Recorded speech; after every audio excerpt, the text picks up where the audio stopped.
Fala galera, boa noite, mais um Maximus Arena Podcast, hoje com a presença ilustre de um professor da cidade de Jundiaí, né, Rogerinho? Eu fiquei muito feliz com a vinda dele, cara. Na hora que ele chegou, eu falei, cara, satisfação imensa tá participando de um bate-papo com você, porque eu sigo ele já tem um tempo, hein? Eu também, é um monstro, né? Monstro, você é louco, vai ver o release de vitórias do cara. É isso aí, mas antes de falar, conversar com o nosso professor aqui, tô gaguejando hoje, tô até nervoso, viu? É emoção. Eu quero falar com vocês da Produtora 76. Pessoal, vamos tirar aquele sonho do papel? Vamos fazer uma gravação aqui da Produtora 76, dona desse estúdio maravilhoso aqui, né? Produtora 76.alphaville. É isso aí, chama logo, porque já passou janeiro, já foi, né? Acabou. Já era. Já passou um mês voando. Não deixa passar o tempo, não. Reunião, podcast, entrevista, webinar, o que vocês quiserem gravar, pessoal. Procura o pessoal.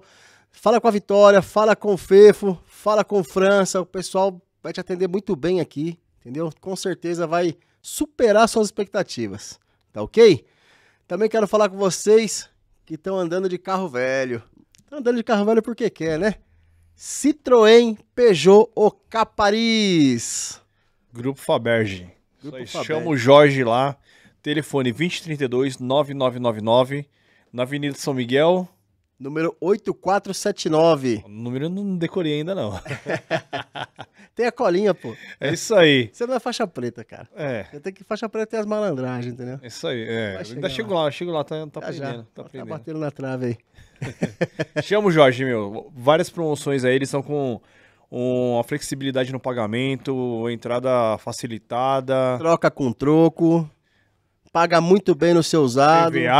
PVA, tanque cheio. Já chegou 2 boletos pra me pagar lá em casa que eu fico prometendo tanque cheio e os caras falaram que não. Aí chegou 2 boletos, mas se o Jorge não pagar, eu pago esse tanque cheio. Vai lá, pessoal, procura o Jorge, vai tomar um cafezinho com ele. O Jorge é camarada nosso aí, entendeu? E é isso aí. Se inscreve no canal deles também, Ocaparis no Instagram.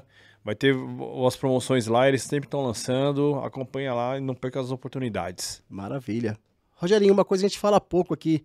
E quem tá no carro, naquele trânsito danado de São Paulo aqui, e tiver à toa, uma rádio não tá legal, o que o pessoal faz? Cara, não perde tempo.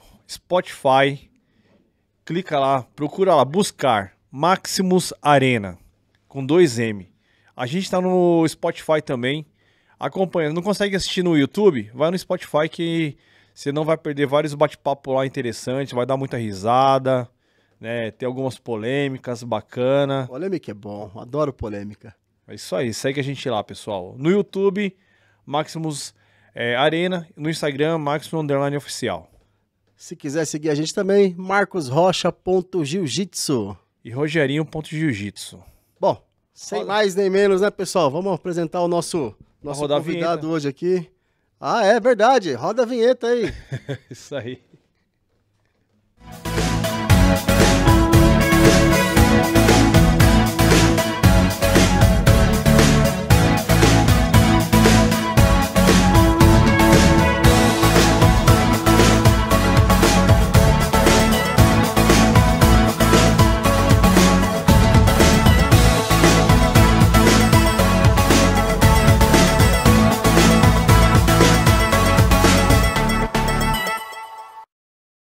Maravilha, pessoal. De volta aí com o Maximus Arena Podcast. Então, pessoal, vou deixar o Rogerinho apresentar, falar um pouquinho, né, a respeito do nosso convidado. Nosso convidado, nada mais, nada menos, hoje é multicampeão. Eu sigo ele já tem um tempo. Fico vendo os vídeos no YouTube, no Instagram. E hoje eu tô aqui como um fã desse cara. O grande Nilson Liboni. Seja bem-vindo. Fala, meus amigos. Seja bem-vindo, professor. Obrigado pelo convite. Muito feliz aí de estar aqui com vocês. A gente que agradece aí a sua presença de bate-pronto, já respondeu a gente, já agendou aí, já... Fiquei muito feliz de ser convidado. Muito obrigado. Show de bola. Então, hoje a gente vai conversar um pouquinho. Bom, eu vou perguntar um monte de coisa aqui, professor. Marcão, eu nem falei os títulos.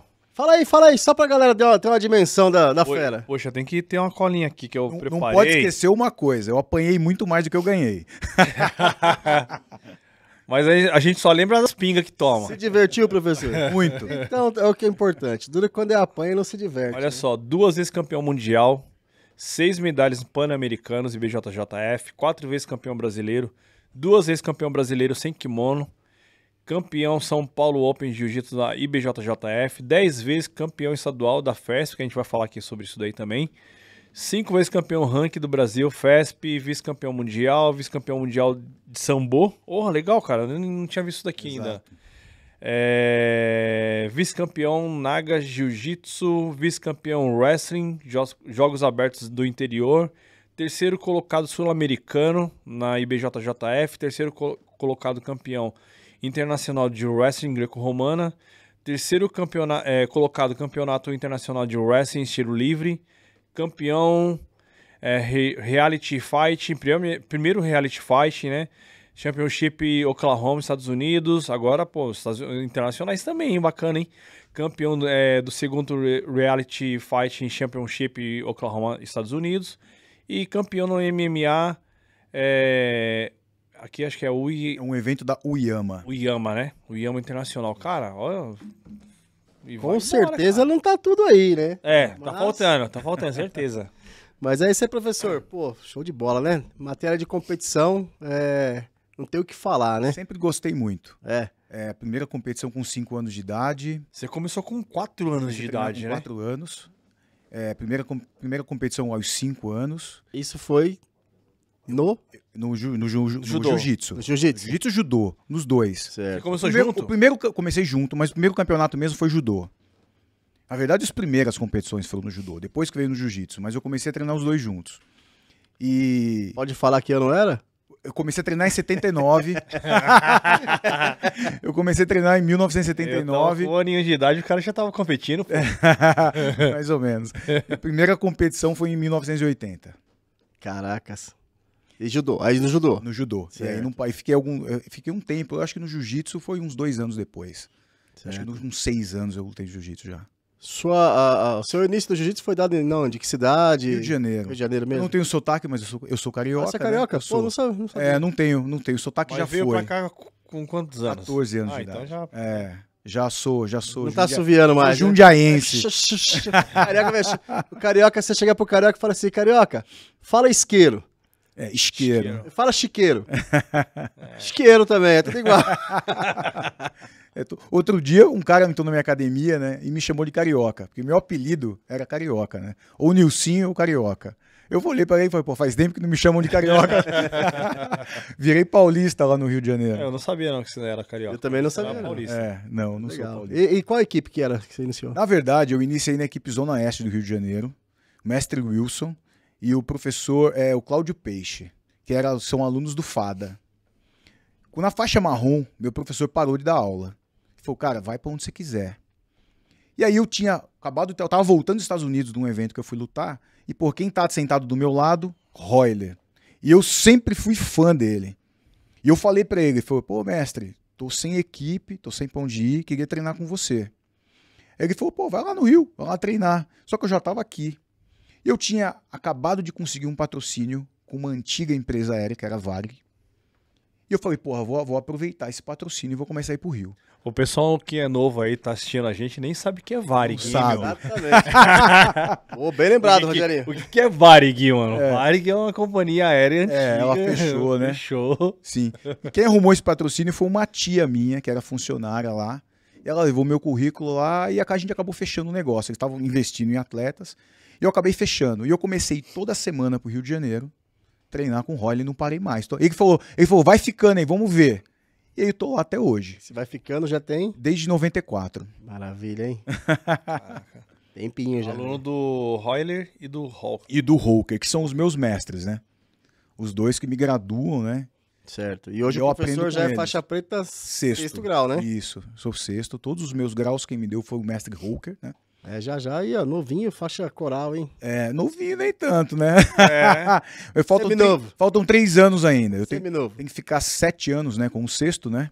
Para poder trocar para faixa de mestre, né? Faltam 3. 2026. 3 anos pra virar mestre. Pra pegar a faixa de mestre, 2026. Pô, vai pegar novão, cara. É novo, pô. Eu vou pegar com 51. Exato. A idade mínima é 50, né? E 31 anos de preta, né? Exato. Se comparado à grande quantidade de pessoas que praticam o esporte, Sim. né? A grande maioria vai pegar depois dos 60. Sim. Entendeu? Pô, pegando aí com 50, 51 Eu vou pegar com 51. Então, tá ótimo, cara. Tá ótimo. Mas assim, a história é lenha demais Foi queimada, graduado faixa preta com quantos anos? Em 95, com 20 anos. Eu tinha 20. 20 anos. Quando eu peguei a faixa preta, em 1995. 95 foi o ano que eu desisti de procurar o jiu-jitsu na cidade que eu morava. Se eu não me engano, 95 foi o ano que o Ayrton Senna faleceu, né? 94, né? Isso.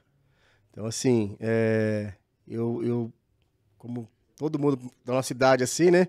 Era, pô, o que é o UFC? O que é o jiu-jitsu? Foi assistir o UFC, o que é o jiu-jitsu? O que é isso? Eu comecei a procurar academia. Por volta de 93, 94, não achava. Em 95 eu virei militar, fui servir o exército, então eu desisti da procura. E fui reencontrar anos Pouquíssimas depois, academias. Era muito, em Guarulhos não tinha. Aconteceu, professor, de eu chegar em academia de judô e falou, vocês têm jiu-jitsu aí? Não sabia o que é. O que é jiu-jitsu? É. Exatamente, desse jeito. O que é jiu-jitsu? Mas jiu-jitsu, se eu não me engano, veio, acho que o Brasil, assim, foi em Belém? Então, na verdade, Depois foi pro Rio, vieram isso? muitos japoneses ao Isso. Brasil, mas o mais famoso e o que ensinou bastante foi o Konde Koma, né? Isso. O Mitsui Maeda. Ele veio, se eu não me engano, por volta de 1910, 1912. Ele viajou o Brasil todo, ele ensinou pelo Brasil todo, mas em especial a família Gracie, Foi pro Rio. em Belém do Pará, isso. Belém do Pará, isso. Belém do Pará. Ensinou pra família e depois a família Gracie migrou pro Rio de Janeiro. Mas eles tiveram uma trajetória, acho que em São Paulo, Teve. depois foi pro Rio. Não, a família Gracie? Isso. Não, na verdade, eles de Belém foram morar no Rio. É que eles viajavam o Brasil para ensinar, dar curso, ministrar curso. Uhum. O meu professor de judô daqui de Jundiaí, que deu aula para mim de judô, que foi o seu Mário Fagundes, já fez aula com o Hélio Gracie. Eles viajavam muito dando curso, né? E a academia no Rio de Janeiro se iniciou em 1925. Aí mudou para um prédio que é na rua Humaitá 52, em 1958, se eu não me engano. E por isso o nome Gracie Humaitá. Que está lá até eu ia hoje. te perguntar isso daí, sobre um pouquinho da história do nome, Humaitá, eu Gracie também não sabia. É por causa da rua, Eu Rua não Humaitá. sabia, É Rua Humaitá 52. E está nesse endereço desde 1958. Só que agora, infelizmente, o Hooker já achou um outro prédio, né? Ele vai ter que se mudar, porque fica numa escola. Né? Então, tem uma escola, eu esqueci o nome da escola, deu um branco agora. E o tatame fica em cima, desde 58. E esse prédio da escola vai fechar. A escola vendeu, não sei para quem, se foi para uma construtora, vendeu lá, não sei direito para quem. E ele vai ter que sair. Então, infelizmente, ele vai ter que se mudar de lá. Senão estaria lá até hoje. Tem história naquele prédio. anos, mais ou menos, dá mais, né? dá uns 70 anos. Daqui a 2 anos a Gracie Humaitá completa 100 anos. Caracas. É tempo. É muito tempo, né? E todo mundo treinava lá, na verdade, né? Sim. Os Gracie, crianças, todo mundo. Era uma academia só, né? Que era do Carlos e do Hélio, não era só do Hélio. Era dos dois, né? E aí todo mundo treinava lá. E o pessoal foi crescendo, foi saindo, foi montando sua equipe. Então, o William saiu, montou a dele, o Carlinhos montou a Gracie Barra. E assim vai. O Carson montou a dele. Mas todo mundo treinava junto. Imagina que época boa, todo mundo treinando junto. Rapaz. Top demais, hein, meu? Muito bom, né? Se voltar no tempo, né? Maravilha. Mas vamos lá, professor. Então, beleza. Aí você começou cedo nos campeonatos, a gente já falou, né, um pouco da sua trajetória de campeonato, sempre ganhadora, vencedora, né? Assim, perdeu muito, mas, pô, não é qualquer um que tem esses títulos aí, né? E quando que surgiu a vontade de falar, pô, agora eu vou ser um professor de jiu-jitsu, eu vou viver do jiu-jitsu, que é o nosso título aí, né? Muito boa essa história. Na verdade, eu nunca gostei de dar aula, antigamente, né? Meu negócio era lutar, sair na mão, sair na porrada, sempre gostei muito de sair na porrada. Treino Muay Thai desde 14 anos de idade também. Então sempre gostei muito de sair na mão. Lutar, campeonato, e o negócio de ensinar eu não gostava. Daí uns amigos descobriram que eu lutava jiu-jitsu, judô, e falaram, pô, você precisa dar aula pra gente. E eu falei, de jeito nenhum, dar aula, não gosto da aula.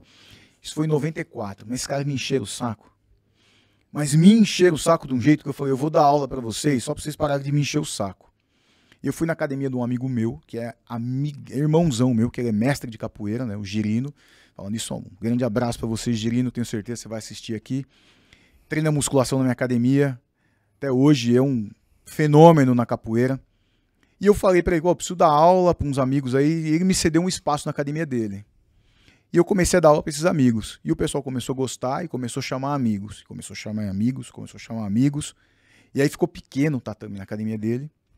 E eu falei para ele, acabei me mudando para uma outra academia, que é a Academia Performance, que hoje não tem mais, infelizmente, mas era de um grande amigo meu, que é o Zé Madeira. E comecei a dar aula na academia dele, em 95. Dei aula na academia dele, fui indo e o negócio começou a ir bem, começou a encher de aluno, o pessoal começou a gostar. Eu falei, pô, acho que eu vou ter que alugar um salão. Contra a minha vontade, porque eu não gostava. Pô, eu tinha que fazer alguma coisa, tinha que ganhar dinheiro. Tava virando. Tava indo. Aí eu aluguei um salãozinho e montei uma academia. E o negócio começou a ir. E o pessoal falava pra mim, pô, eu quero lutar campeonato. Eu falei, pô, isso aí eu gosto. Eu falei, então eu vou botar vocês pra lutar campeonato. E peguei um campeonato que o mestre Orlando Saraiva, do interior de São Paulo, organizou. Isso foi em 96. E tinha tanto aluno meu que queria ir, tinha uns quase 50 que queria ir competir. E a gente pegou um ônibus pra gente poder ir. Peguei um ônibus, nós fomos pra esse campeonato. E foi lá que eu falei, porra, acho que eu faço bem esse negócio. Porque os meus alunos foram bem.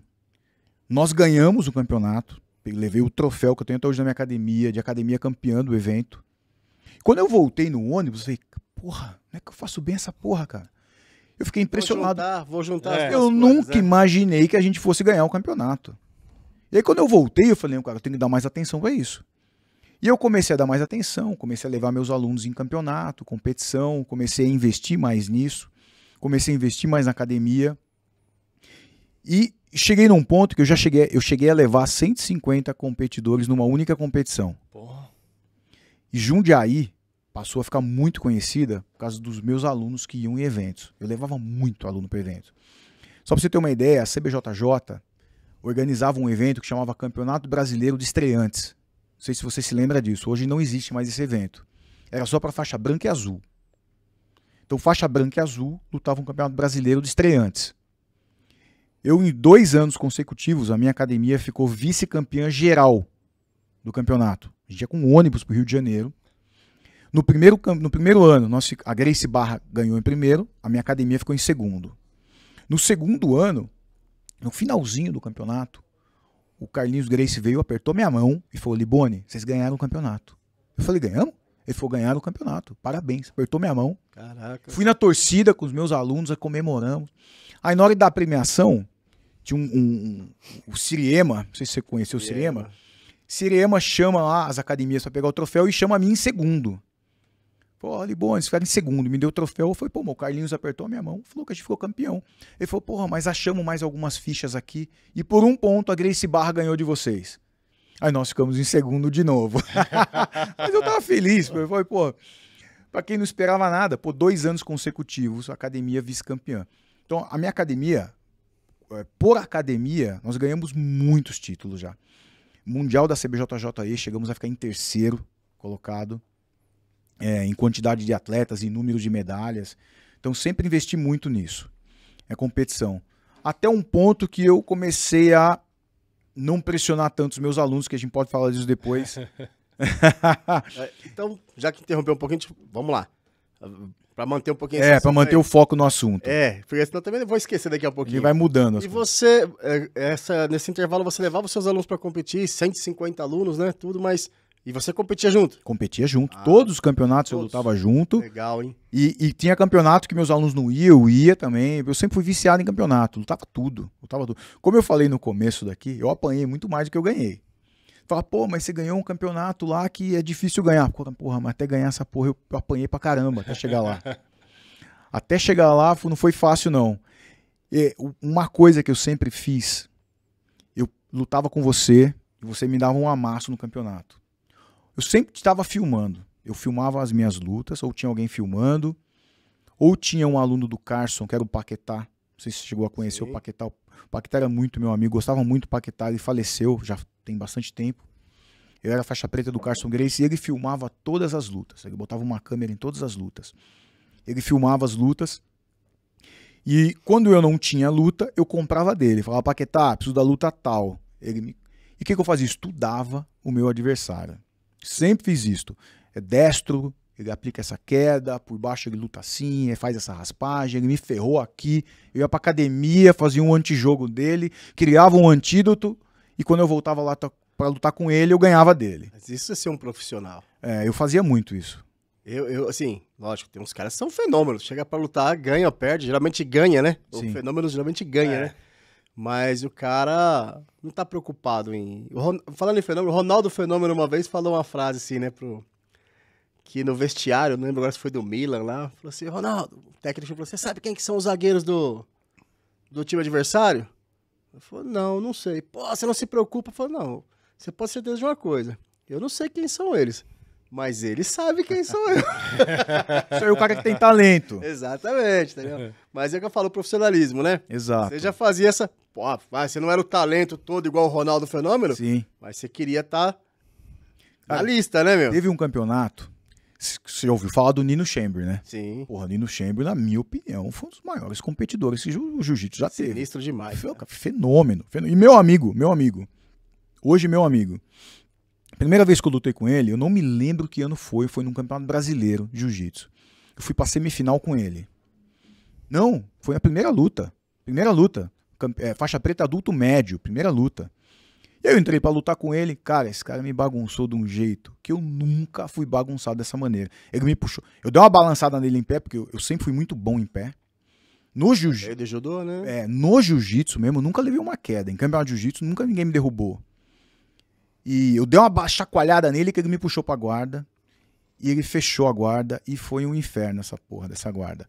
Porque ele ficava triângulo, omoplata, armlock. Eu defendia um, entrava no outro. Defendia um, entrava no outro. Até que ele pegou meu braço.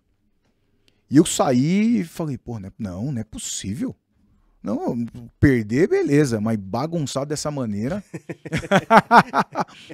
Eu fui no Paquetá, falei, Paquetá, quantas lutas do Nino você tem? Ele falou, pô, tenho todas, eu quero comprar todas. Faz um pacote pra mim aí. E ele me vendeu. Pegou uma série completa. Mandou pelo correio na minha casa. Fita VHS, né? Molecada acho que nem sabe o que é isso hoje em dia. E aí eu chegava em casa de noite, tomava um banho, comia alguma coisa, ficava no sofá, botava os VHS dele lá e eu ficava assistindo. Se o Nino estivesse sabendo, Nino, eu fiz isso com você. Mas não deve ser só eu que tivesse feito isso com você, não. Você era um alvo, né? Todo mundo queria estudar você, né? Pra quem não conhece o Nino, o famoso Nino Elvis Chamber.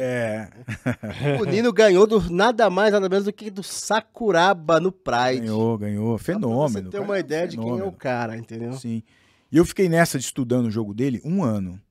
E aí, no outro ano, muita gente corre da categoria dele. E eu esperei para fazer a minha inscrição, porque eu queria ver na checagem onde ele estava, porque eu queria me inscrever na categoria dele. Não tem problema de eu apanhar, eu não ligo, não tenho medo de apanhar. Mas é apanhando que ia me endurecer. É me jogando no meio dos leões, que eu ia ver aonde eu estava errando e eu tinha a oportunidade de me corrigir e voltar para poder ganhar de um leão. Eu sempre pensei assim, eu nunca corri do pau. Então eu esperei cair. Quando eu vi o nome dele na checagem, eu falei, é médio de novo. Fui lá e me inscrevi no médio. Se ele tivesse meio pesado, mesmo abaixo, eu ia me inscrever no meio pesado. E aí eu me inscrevi no médio e ele estava do mesmo lado da chave que eu. Daí eu ganhei uma luta, ele ganhou uma, nós caímos na semifinal. Esse evento era de 3 lutas, né? Esse Pan-Americano. Tinha 3 lutas pra gente. E do outro lado, tinha o Fernando Gurgel, se eu não me engano, que é irmão do Fábio, que foi pra final com ele. Ele me ganhou de novo. Mas eu quase ganhei dele.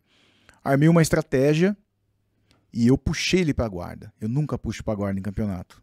Porque todo mundo ficou meio, pô, o que esse cara tá fazendo de costas no chão? O nego nem sabia se eu lutava se eu sabia lutar de costas no chão, que eu nunca puxo. E aí também já cria um ponto de interrogação de um monte de adversário seu. Que se o pessoal tá o cara fala que ele tá armando, né? Nada vem de graça. Exatamente. Pô, o que esse cara tá aprontando aí? O cara tá acostumado a trocar em pé e puxa pra guarda.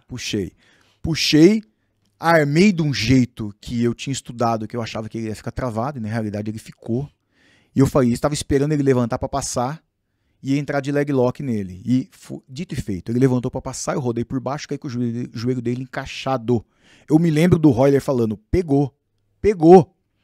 Porra, eu dei uma barrigada em cima do joelho dele, nem careta ele fez. Eu não sei se ele tem frouxidão ligamentar, alguma coisa, Mas eu estiquei o joelho dele, mas nem careta ele fez. Não tinha mais pra onde eu dar a barrigada. Ele veio agora na mente aqui, né? Aquele Muito filme, calmo na hora. calmo e ele é muito flexível. Flexível demais. Estiquei o joelho dele, ele não bateu, saiu, eu ganhei a vantagem. E eu fiquei até 9 minutos de luta ganhando de uma vantagem dele. Tony, o Gogoplata. Foi ele que inventou. Foi ele que inventou. Tá vendo aqui em como São que- Paulo, no evento de luta casada, eu não me lembro contra quem. Eu não me lembro contra quem que ele deu aqui em São Paulo, que ninguém nunca tinha visto aquilo, né? Então, aí a gente vai refrescando aí, né? É coisa do Nino. Sim, coisa dele. Tanto que ele era flexível. Acho que o Rogério não conhecia ele direitinho, né, Rogério? Não, só vi falar muito dele que ele lutou na década de 90, né? Foi Isso. campeão O de... Rogerinho já veio numa fase depois, ele já eu veio mais... comecei no jiu-jitsu tarde. Eu Porque comecei veio bochecha já, só a galera, né? Sim. Eu fiquei até 9 minutos ganhando dele. Aí a gente rodou pra fora, o juiz parou a luta, botou em pé de novo. O que eu deveria ter feito? Puxado de novo no mesmo esquema, dado uma amarradinha de 1 minuto, eu ia ganhar do Nino. Naquela época ainda dava pra dar essa... Dava pra amarrar mais do que hoje. Uhum. Só que ele ficou muito preocupado, porque ele olhou pro tempo, olhou pro placar, falou, vou perder. E aí quando o juiz recomeçou, ele correu pra cima de mim. E correu como um bom judoca, viu o cara correndo pra cima de mim e falei, vou dar-lhe um impulsioi. Eu mudei minha estratégia. Quando eu botei a mão pra dar o impulsioi, o cara pulou na guarda fechada e eu caí dentro da porra daquela guarda de novo. Aí começou aquele inferno. Triângulo, armlock, omoplata. Eu defendo um... Caiu no looping. Porra, caí de novo nessa porra, cara. Triângulo, armlock, omoplata. E, porra, saía de um, entrava da outra. E ele não estica o meu braço. De novo. Eu tive que bater pra não machucar. Caracas, velho. De novo. E aí ele ganhou, foi pra final, ganhou do Fernando e foi campeão. Foi pro absoluto. Isso ele finalizou todo mundo no peso. Foi pro absoluto, finalizou todo mundo no peso. Saiu na capa da Grace Magazine assim, é o Ninho. O nome dele é Nino, né? Chamaram ele de El Ninho, porque ele passou o cara, finalizou todo mundo, no peso no absoluto. Caraca. Fantástico, o cara é demais, né? E aí eu continuei naquele negócio, não, tem que lutar com ele de novo. E aí nessa ele parou de lutar, foi pro Pride, ganhou do Sakuraba, depois estourou o joelho e parou de competir. Durante o Sakuraba, pra você ver, quando o cara é guerreiro, Sim, tá falando. Ele apanhou o tempo todo, cara. apanhou. Ele achou um soco lá, não lembro se foi um soco, só uma cotovelada, e abalou o Sakuraba, sim. mas enfim, o guerreiro é isso daí, né, cara? Exato. Não tira o mérito dele de jeito nenhum, né? Eu não digo que se eu lutasse com ele de novo eu ia ganhar dele. Eu não tô falando isso, mas que eu não ia desistir. Eu podia apanhar 50 vezes que eu ia pra cima 50 vezes. Queria mais uma, né? Exato. Isso aí. E mudando um pouquinho o assunto, assim, como você falou que fez sambo. Como que você chegou aí no sambo, aqui na cidade de São Paulo, que também é uma coisa quase que impossível de se encontrar, né? Sim. Eu sou meio abusado. Então, assim, eu lutei grappling. Grappling é uma modalidade que eu nem sei se tem mais hoje, mas pode tudo. Até batistaca, chave de cervical. Lutei muito tempo judô. Lutei wrestling nos estilos livre e greco-romana. Greco-romana eu lutei um único campeonato. Eu gostava mais do estilo livre. Então eu fui me testando em vários tipos de... E Muay Thai também. Muay Thai também. Vários tipos de luta, corpo a corpo, que era a minha especialidade, diferentes. Quando eu fiquei sabendo do sambo, eu fui pesquisar sobre o sambo, que é meio que uma mistura do wrestling com o judô. Eu falei, pô, tem que lutar essa porra. E aí eu comecei a caçar os eventos e achei um campeonato mundial nos Estados Unidos, de uma organização... Daqui a pouco eu lembro o nome. Eu vou falando, daqui a pouco eu lembro o nome dessa organização. É amadora, claro, né? Como o jiu-jitsu, né? É amador. Eu entrei em contato com o presidente, falei, eu não estou classificado. Ele falou, cara, nós vamos abrir uma exceção, porque a gente nunca teve alguém no Brasil nesse evento. Então você tem que vir. E eu me inscrevi para esse campeonato. E ele falou que ia me passar as regras pelo evento, e ele me passou. Só que ele me passou um documento por e-mail na época, em russo, pô. Simples assim. Porra, eu não conseguia ler aquele negócio e não tinha aonde traduzir, não tinha o Google para me ajudar a traduzir.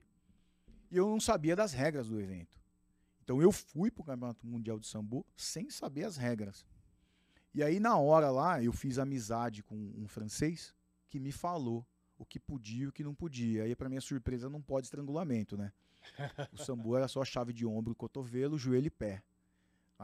Não dá pra puxar pra guarda, ele me explicou o que tinha que fazer, eu na hora falei, beleza, vambora. Vai assim mesmo. Bom, o sambo também tem diferença. O sambo, por exemplo, também tem diferença. Por exemplo, assim, eu vejo o pessoal do sambo trocando porrada também. Tem duas modalidades. Isso Você que tem o combate sambo, que você sai na porrada certo. e você pode usar as técnicas de queda e no chão. E tem o sambo tradicional, que é igual ao jiu-jitsu. Você não tem soco. Que não pode estrangulamento. Só não pode estrangulamento. Que foi nesse que eu me inscrevi. E luta com a parte de cima de kimono? Luta de kimono, só que é só o casaco do kimono. Sim. Porra, aí não pode estrangular, que sacanagem, né, mano? Só o paletó, só, né? Um entra de azul, outro entra de vermelho. Você usa o casaco do kimono com um shorts de lycra e uma bota de wrestling. E aí um entra de azul, entra de vermelho. Você tem que ter os dois, porque na hora eles vão te dizer com qual cor você entra. E aí eu fui. Fiz 4 lutas, né? Fui pra final. Na minha semifinal, eu peguei um canadense, medalhista, ele é 3º colocado na Olimpíada de Judô. E eu ficava vendo todos os meus adversários lutar. Esse canadense, eu falei, cara, não vou derrubar esse cara. Eu falei, não vai dar. Falei, não vai dar. Não dá pra puxar pra guarda. Falei, o que eu vou fazer? Eu armei uma estratégia na minha cabeça, muito louca. E vamos ver se vai dar. Eu falei, porra, eu vou não botar a mão no kimono desse cara. Eu tenho que irritar ele, deixar ele nervoso. E fazer ele ficar com raiva e fazer ele andar com raiva pra cima de mim. Essa era a minha intenção. Quase deu errado, mas deu certo. Começou a luta, o cara vinha botar a mão no kimono, não deixava ele pegar, andava em volta. Aí ele vinha botar a mão no meu kimono, eu dei um tapa na mão dele. Aí ele me olhou feio. Aí eu, porra, tentando irritar esse cara, eu vou ter que deixar esse cara, tirar ele do centro dele. Como você não pra sabia poder ganhar dele. Você não sabia das regras, mas assim... eu sabia mais ou menos, né? Então, mas é proibido você, tipo assim, andar, circular, dar um tapa na luva? É anti-luta, tanto é que eu tomei 3 faltas. Foi o que eu imaginei, entendeu? Por isso eu fiz a pergunta. Tanto é que eu tomei 3 faltas. Ele, nessas 3 faltas, eu não lembro se ele ficou com 2 ou 3 pontos, porque conforme eu tomava a falta, ele ganhava ponto. E aí eu falei, porra, eu vou acabar sendo desclassificado. E chegou uma hora que eu dei um outro tapa na mão dele, ele baixou as mãos e fez... Eu vi que o semblante dele mudou e ele começou a me caçar. Ele começou a me caçar, tipo, agora você vai cair. Desconcentrou o cara. Desconcentrou. Quando ele andou rápido na minha direção, eu dei um super-homem na direção do pé dele. Sabe, eu pulei nos pés dele, as 2 mãos nos tornozelos e bati com meus ombros na canela dele, esse cara caiu sentado na minha frente. Passei a guarda dele, botei o joelho na barriga, ele me empurrou, eu dei um bote no braço dele e ele bateu no cotovelo. Que show, hein, cara? Porra, foi demais. Esse cara dava soco no tatame depois. Imagina, né? Esse cara dava soco, porque ninguém botava esse cara de costas no chão. Mas ele só caiu porque ele ficou nervoso. Exato. Tudo é estratégia, né, professor? Tudo é estratégia. Fui pra final e aí o professor do cara que tava acompanhando ele, que ficava de coach dele, entrou pra ser árbitro da minha luta. Quando ele entrou pra ser árbitro, eu saí do tatame, fui até uma mesa que ficava a comissão e falei, isso não pode acontecer. Os caras vão me roubar. Os caras, não, você não pode falar com a gente, você vai ser desclassificado, volta pra lá. E me deram uma dura. Eu voltei falando, porra, isso vai dar errado. O cara técnico do cara não arbitrou nenhuma luta. Na minha final ele quer ser árbitro. Pô, deu no que deu. O cara foi meter na mão em mim doidado, porque na minha cabeça eu ganhei daquele cara. Esse cara tentou me dar um tomoinage, pegou no meu kimono, mas eu falei, porra, ele vai, do jeito que ele pegou e me puxou, eu falei, vai dar um tomoinage. Quando ele sentou, eu dei um tapa na perna dele e caí de guarda passada. O cara, stop.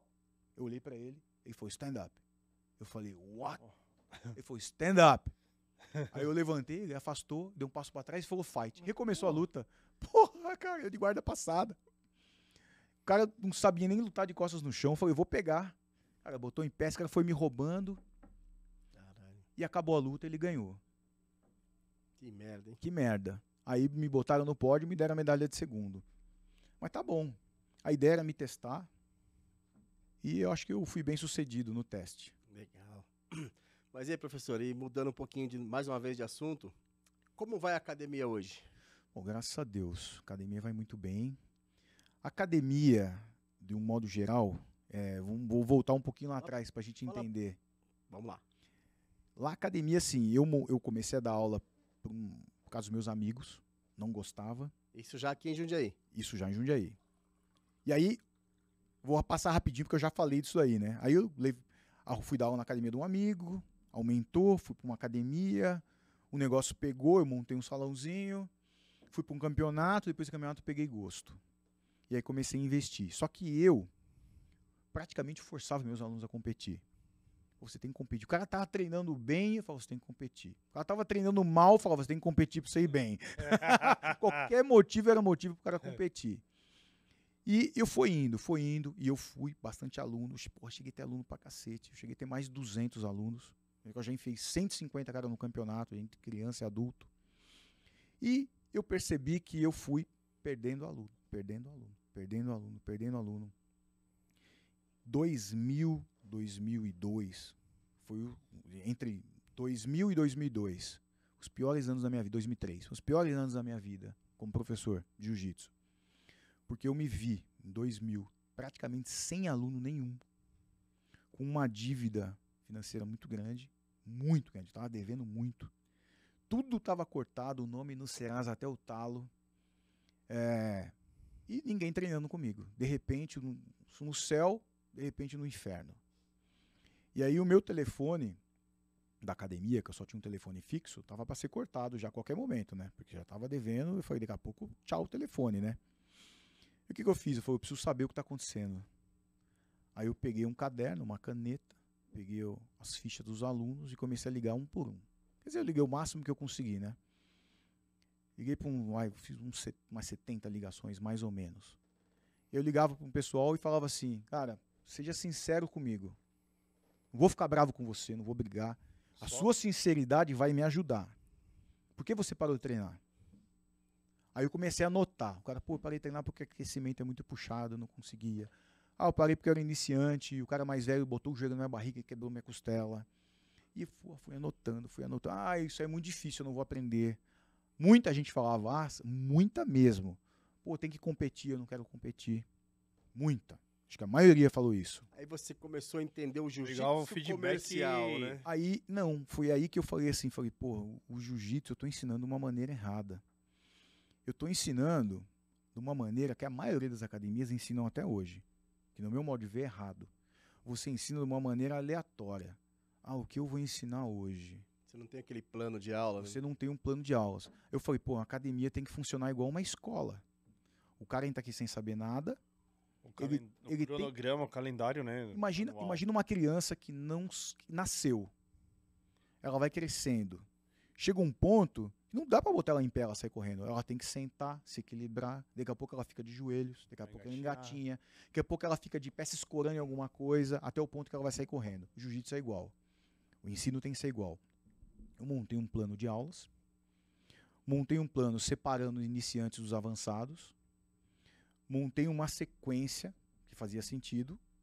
E eu falei, não vou falar mais em campeonato. Compete quem quiser. Eu não vou tocar no assunto do campeonato. O cara que falar para mim que quer competir, eu vou ajudar ele. Não mudo nada em relação a isso. Mas eu nunca mais abro a boca obrigando meu aluno a competir. Porque eu entendi que a maioria não quer competir. E aí eu fiz isso, falei com os meus alunos que estavam lá, eles viram a mudança. Falei, por favor, chama o pessoal de volta. Encontrava o pessoal na rua, falou, cara, volta na academia, mudei tudo, você vai gostar. O marketing boca a boca. O marketing boca a boca. Fui fazendo esse marketing boca a boca, o pessoal foi voltando, quem estava lá ia adorando os treinos, foram falando para um, foram chamando para o outro, e eu fui crescendo. Em um ano, eu consegui arrumar a academia. Em um ano, eu consegui tirar o meu nome do Serasa. Eu estava numa fase que eu não tinha nem onde morar. Eu cheguei num ponto que eu falei assim, ou eu fecho a academia, e vou trabalhar em algum lugar, ou eu venho morar na academia, porque eu não tinha condição eu não tinha dinheiro de ficar indo e voltando pra minha casa. Eu fiquei um ano fazendo uma refeição por dia, porque era o dinheiro que eu tinha, era o que dava para fazer. Eu não conseguia fazer mais do que isso. E aí muita gente nem sabe disso, né? Tem aluno meu antigo que nem sabe disso. A gente tava falando no carro, né, Marcão? Exatamente. O pessoal às vezes olha assim e fala, poxa, cara, o cara é campeão, não sei o que, tá no Instagram, nas redes sociais, tá voando. Mas não sabe que passou lá atrás, né? Passou. Então assim, quantas vezes eu dormia com a barriga roncando. Em off a gente conversou um pouquinho também isso daí, né? Sim. Sobre, por exemplo, campeão mundial. 2 vezes, né? Sim. 2 vezes, beleza. Quais foram os benefícios que você fez da sua academia com o dinheiro que você foi campeão mundial? Nenhum. Por quê? Não tem dinheiro. Porque não tem dinheiro, tem investimento, né, não tem só retorno. tem gastos, né? A gente vai entrar nesse assunto já já.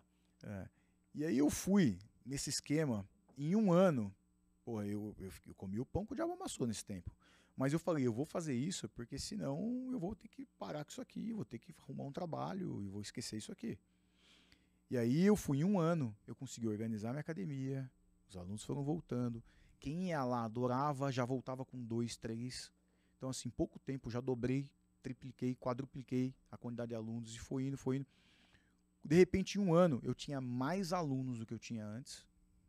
Eu já tinha quitado tudo. Eu estava morando num meu escritório na academia. Estava com um sofá-cama que meu pai que me deu. Meu pai deu um sofá-cama que ele comprou baratinho numa promoção lá, me deu. Era onde eu estava dormindo. Dormia praticamente, eu sentia a madeira do sofá-cama, mas era melhor de ficar no chão. E aí, nesse ano, eu consegui organizar minha vida, consegui alugar um apartamento, consegui mobiliar esse apartamento, consegui comprar um carrinho, baratinho, mas consegui. Então, eu consegui fazer essa organização graças à metodologia de ensino certa. E aí, aplicar a defesa pessoal, que era uma coisa que eu sempre fiz, sempre fui bom nisso. E nesse período, focado em campeonato, eu esqueci, eu deixei de lado isso daí. Isso é uma coisa muito importante. Só porque é uma coisa muito importante, porque ninguém que não treina jiu-jitsu, nunca essa pessoa fala assim, ó, tava assistindo o campeonato mundial da IBJJF e eu quero ser campeão mundial, então eu vou treinar jiu-jitsu. Isso não existe. Não existe. O cara procura uma academia de jiu-jitsu porque ele quer aprender a se defender. Ou ele viu acontecendo alguma coisa com alguém que ele tem medo que aconteça com ele, ou aconteceu alguma coisa com ele que ele não quer que aconteça mais, e aí ele procura uma academia de jiu-jitsu para aprender a se defender. E agora, Fato. e assim, agora E aí o pessoal também tá meio que procurando também para emagrecer. Sim, também. Essa geração Z, né? Geração Z. Mas aí o que acontece? O cara entra na academia com a intenção de aprender a se defender e a gente ensina ele a competir. A gente ensina ele a fazer ponto. Na rua não tem ponto, meu amigo. Na rua, se você jogar na regra, você está ferrado. Eu falo isso porque, assim, eu briguei muito na rua. Briguei muito na rua, mas eu nunca fui um cara... O pessoal, quando eu falo isso, tem gente que assusta, mas eu nunca fui um cara ruim, nunca fui um cara mau, nunca fui um cara maldoso. Mas eu não levava desaforo para casa. Eu era um moleque muito magrinho e o bullying sempre existiu. Sempre existiu o bullying. Essa conversa, esse nome foi inventado, mas era uma coisa que sempre acontecia. E a gente resolvia isso na porrada. Né? Meu pai falava para mim, se vira lá, cara. Só que não apanha, ele falava para mim. Se não apanha. Em casa, apanha de novo. Meu pai falava, se você apanhar, você vai chegar em casa, você vai apanhar de novo. Se vira, você não treina? Se vira, usa lá o que você aprendeu na academia. E eu me virava. Então, eu briguei muito na rua, cara. Eu vi um filme há muito tempo atrás do Vin Diesel, que o Vin Diesel tava num bar, né, que ele era parente de um gangster, e o cara queria arrumar uma confusão com ele, ele olhou pro cara e falou, 500. Você já viu esse filme? O cara falou, 500 o quê? Ele falou, 500 brigas. Você me passa o nome desse filme que eu não conheço. Cara, e assim, numa situação de estresse na rua, eu fico muito tranquilo. Porque, igual o Royce fala, você sabe tudo o que pode acontecer. Eu sei que eu não vou apanhar. Então isso me dá uma tranquilidade. Mas era moleque, e aí você não leva desaforo pra casa, e aí eu aprendi, sabe, acabei brigando muito na rua. E eu sei muito defesa pessoal, sempre tive, sabe, gostei, sempre treinei muita defesa pessoal. E esse negócio de gostar de campeonato e querer que os meus alunos lutem, eu deixei a defesa pessoal de lado. Deixou de fazer o próprio gosto, né? Que todo mundo gostava daquilo. Exato. E na verdade, se você fizer uma enquete em qualquer academia, você vai ver que é a minoria que compete. A minoria que gosta de competir. Não é a maioria que gosta de competir. Uma vez eu falei isso numa live que eu fiz, um cara comentou, pô, eu tenho uma academia, tenho 150 alunos, não é verdade o que você está falando, porque a maioria gosta de competir. Eu falei, é que você era que nem eu, obriga. Se você parar de obrigar o teu aluno a competir, você vai ter 400 alunos na tua academia. Porque a maioria não quer competir. E quando eu aceitei esse fato, criei uma metodologia de ensino, a mágica aconteceu. Mas você acha que esse lance da geração também teve a ver com isso?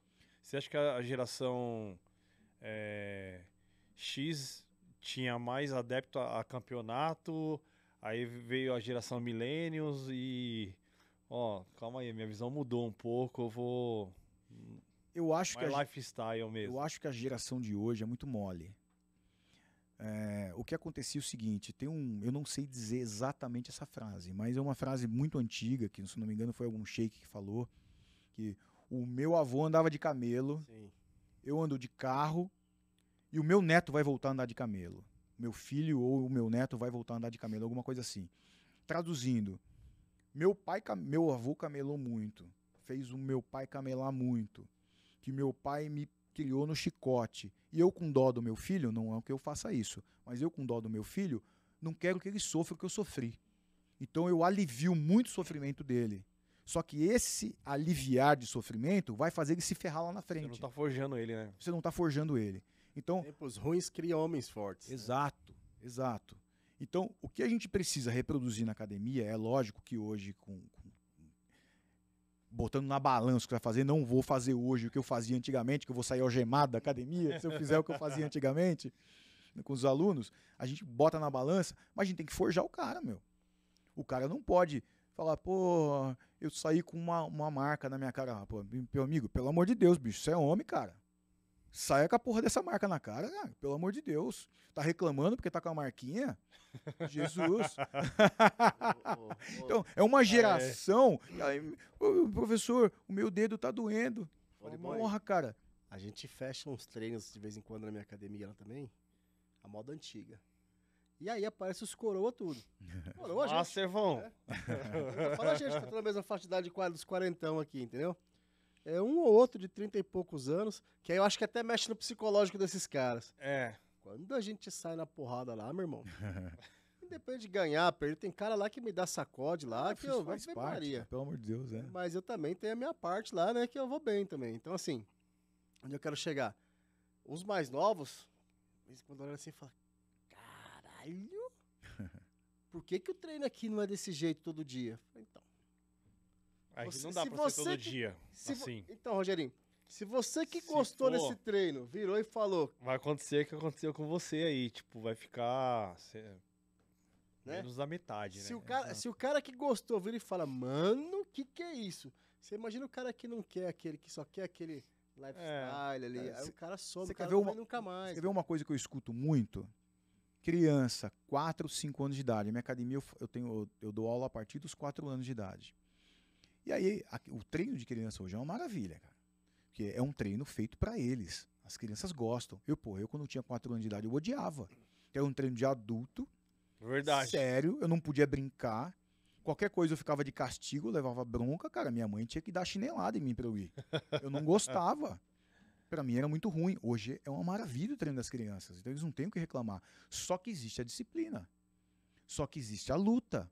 Em um determinado momento, essa criança vai levar um amasso de um amiguinho. E aí, quando ele leva um amasso, o que ele faz? Não quero ir mais. Não quero ir mais. Aí a mãe e o pai viram pra mim e falam, olha, meu filho não quer ir mais, então ele vai parar. Aí eu falo, papai, mamãe, quem que é o pai e a mãe na relação? Porque eu vou falar um negócio, não leve a mal o que eu tô falando. Independente se é jiu-jitsu, judô, karatê, taekwondo, capoeira, não importa. Teu filho, A vida. na minha opinião, teu filho tem que treinar alguma arte marcial. E qual a mensagem que você está passando para ele? Você tá ensinando ao teu filho que na primeira dificuldade ele pode desistir. Desista, filho. Na sua primeira dificuldade, abandone. Que tipo de profissional, que tipo de homem ou mulher ele vai ser lá na frente? Ah, mas ele não quer o jiu-jitsu. Ele não tem idade para saber o que ele quer ou não. Ele é muito novo. Você, papai e mamãe, você vai escolher o que você quer pro teu filho e não vai deixar ele desistir. Você tem que ensinar ele a ser persistente. Você tem que ensinar ele a vencer as adversidades. Você que tem que ensinar isso para ele. Não sou eu. Exatamente. É você. Se você deixar ele desistir, você está passando a mensagem errada. Até porque, professor, a vida, lógico que não é para todos, mas para a grande maioria é feita de mais de derrotas do que de vitórias. Com certeza. Por isso que eu falo que eu perdi muito mais do que eu ganhei. Exatamente. Se for ver a quantidade de campeonatos que eu já participei, e você olha o que eu ganhei e fala, pô, eu ganhei isso aqui. Só isso, né? E eu lutei, não cabe nessa sala. Eu apanhei muito mais. Tem aluno que já falou para mim assim, pô, professor, tem algumas medalhas aí bacanas aí, mas você Que tem não, de sangue aí, né? você não lutou muito campeonato, né? Eu falei, não, eu não ganhei muito campeonato. Eu lutei, eu só não ganhei muito, cara. Isso aí. Mas você disputou bastante campeonato pela FESP. Lutei. Na época que montou a FESP, Como que praticamente teve todos, né? essa... Hoje é quase a gente não se vê falar muito da FESP, né? Sim. Se a gente tava conversando no Na verdade, no você café, veio, quando tudo isso aí começou, É. você tava embolado ali, né? tava no meio no olho do furacão. Antigamente, só existia uma federação aqui em São Paulo, que era a Federação Paulista de Jiu-Jitsu, e o Moisés Murad era o presidente da federação. E aí o Moisés saiu da presidência da federação e passou para o Otávio de Almeida, o mestre Otávio de Almeida. Quando ele passou para o mestre Otávio de Almeida, os campeonatos da federação, tinha muita confusão, tinha muita briga no campeonato. E era aquele negócio estressante. Pô, eu ia para um campeonato da federação, era estressante. O Moisés me liga um dia e fala: Liboni, eu tô um pouco cansado, juntei com o pessoal e nós vamos montar uma outra federação, a FESP, Federação do Estado de São Paulo de Jiu-Jitsu. Você tá com a gente? Eu falei: estou. E aí fundamos, eu falo fundamos porque eu fui parte das academias fundadoras, fundamos a FESP. Tanto é que se você for no site da FESP lá, meu nome está lá como um dos fundadores da Federação do Estado de São Paulo de Jiu-Jitsu. Montamos a FESP em 1998, 97 para 98, e em 98 teve o primeiro campeonato estadual. Quando foi montada a FESP, a CBJJ não reconheceu a FESP. Então nós ficamos de fora dos campeonatos brasileiros. Não podia, eles não deixavam. Quem estava afiliado lá não podia nem lutar lá. Virou guerra. Né? Caramba, os caras tinham essa rixa aí de... Tinha. Você lutava um, você não entrava no outro. Não deixava. E aí, o que aconteceu? Os primeiros anos, se eu não me engano, 98 primeiro, 99. Agora eu não me lembro se foi 99 ou 2000, não me lembro. Eu estava no Rio de Janeiro e eu falei com o Carlinhos Gracie. Falei: pô, Carlinhos, precisa reconhecer a FESP. Porra, não dá em São Paulo só uma federação. Eu falei: mas nós temos mais academias filiadas do que a Federação Paulista. Não tem. Mostrei um documento para ele. Ele falou: pô, vamos marcar uma reunião. Nós marcamos uma reunião no Rio de Janeiro. Nós fomos com 2 ônibus de São Paulo, cheio de professor, e com toda a documentação da federação, mostrando as academias que estavam filiadas, os campeonatos que vinham fazendo, a organização. Mostrou para ele, ele falou: beleza, vou reconhecer as duas. A partir desse momento, a FESP e a Federação Paulista tinham até o terceiro colocado nos seus campeonatos, respectivos campeonatos estaduais, tinham vaga para o Mundial da CBJJ. E aí, pô, lindo. Começou a ter o Campeonato Mundial da CBJJ, não tinha IBJJF na época, era feito no Rio de Janeiro, no Tijuca Tênis Clube. Aí o Carlinhos Gracie criou a IBJJF, levou os campeonatos para os Estados Unidos. 2 anos assim, Moisés Murad viu uma oportunidade e criou a CBJJE. Quando criou a CBJJE... Isso foi em que ano a CBJJE? Mais ou menos aí? Não lembro, cara, não lembro. Eu sou ruim de época quando criou a CBJJE. 2005, 2004, 2006, não lembro. Mas mais ou menos nesse período aí, eu não posso estar falando besteira, não lembro. Criou a CBJJE. Quando criou a CBJJE, o que o Carlinhos Gracie fez? Pá, cortou. Não, agora tá fora. Então o que aconteceu? O Moisés começou a fazer os eventos Pan-Americano, Sul-Americano, Mundial, pela CBJJE. Então dividiu. E muita academia que estava lutando a FESP, porque a FESP tomou uma proporção de chegar a ficar maior que a Federação Paulista, voltou para a Federação Paulista. O Otávio de Almeida, muito inteligente, organizou a Federação Paulista de uma maneira absurda e que, falando em termos, a gente vê hoje os campeonatos da Federação Paulista, ele começou a fazer isso lá atrás já. Então se organizou de uma maneira que o pessoal começou a voltar. E a Federação Paulista incorporou e se tornou a potência que é hoje. É graças a esse trabalho que vem lá de trás do mestre Otávio. E aí deu esse racha todo. Então eu falo que eu fiz parte do rachão do jiu-jitsu aqui em São Paulo. Hoje eu me arrependo. Porque esse racha a gente não ganha com isso. Nós não ganhamos com isso. Se tivesse tudo numa única organização... Única visão, né? Eu acho que o jiu-jitsu ia ser muito mais forte. Mas eu até entendo um pouco o Moisés Murad, porque eu mesmo, é difícil para mim ficar indo para os Estados Unidos lutar um campeonato. Pô, se você não tem um patrocínio que te pague, pô, quanto custa hoje para você lutar um evento nos Estados Unidos? Se for lá para os Estados Unidos hoje, sozinho, ficar 5 dias, pô, 15 pau, cara. Você, avião, comer, vai ficar num hotel, translado, pô, vê a quantidade, o real vezes o dólar, você gasta o quê? 15 pau pra você lutar um evento? Fica inviável. Muita gente não vai conseguir. É o que a gente já conversou aqui, né? Pô, poderia ser no Brasil de novo. É muito mais fácil o gringo vir aqui do que a gente ir lá, né, cara? Poderia ser aqui no Brasil, mas se você vê o lucro que a IBJJF tem por ano, não tô falando de bruto, tô falando de líquido. Se você fosse o presidente, você também você não traria mais o evento no Brasil. Esse é fato, né? Isso aí E visibilidade também, né? Visibilidade, tudo. Então, assim, quem não tem dinheiro é azar. Vem, não tem azar o seu. Mais ou menos por aí, entendeu? É difícil, não é fácil, não. É uma pena. É uma pena, porque era uma coisa que ia ser muito boa. O certo, pô, jiu-jitsu brasileiro, cara. Minha opinião, é o campeonato mundial ser no Brasil. E quem quer lutar um jiu-jitsu brasileiro, que venha participar do mundial no Brasil. Eu penso assim. Eu penso assim. Eles que gastem pra vir pra cá. Não é um jiu-jitsu brasileiro? É. Porra. Então, professor, aí que eu falo. E não dói tanto pra eles igual pra gente, entendeu? Muito mais fácil. O cara é forte, fácil, né? Cara. Muito mais fácil. Muito mais fácil eles chegarem aqui, entendeu? O cara pega $1.000, ele chega aqui com 5 pau no bolso. Exatamente. E aí ele passa 15 dias aqui. Você pega R$1.000, você tá ferrado, não dá nada. Você não compra nem a passagem. Não, você não paga um dia de hotel. E o cara chega aqui, o brasileiro... hospedeiro pra caramba, vê um gringo ainda, fala, não, fica lá em casa, né? Come, bebe, dorme de graça ainda. E o gringo não faz isso. Não faz. É bom, assim, o gringo em si eu não sei, né? Mas acredito que seja... Não, tem um... Mas, assim, sempre tem um ou outro, né, mas cara? o percentual é pequeno. Esse gringo acolhedor. Isso. A maioria é muito seco, é muito na dele. Eu só pra você ter uma ideia, de 2000 para 2001, eu tive uma academia nos Estados Unidos, em Olathe, no Kansas.